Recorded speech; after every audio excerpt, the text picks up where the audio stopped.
Une prime de 2 500 € pour les migrants, une prime destinée à les pousser à quitter le territoire français. C'est l'annonce hallucinante faite mercredi par l'OFII, l'organisme chargé de leur accueil et de leur gestion.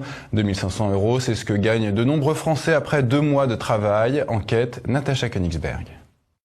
Pour pousser les migrants à partir, migrants qui, rappelons-le, sont entrés illégalement sur le territoire français, voici donc la dernière trouvaille de l'Office français d'immigration et d'intégration. Un machin gouvernemental chargé de les gérer sur le sol français et éventuellement de les pousser à repartir. Jusqu'ici, la prime au départ était de 650 €. On ne parle pas de prime, mais d'allocation. En octobre dernier, cette prime avait été gonflée pour atteindre 1 000 €. Au Moyen-Orient ou en Afrique, 1 000 € représentent de 4 à 8 mois de salaire mensuel, rien de moins.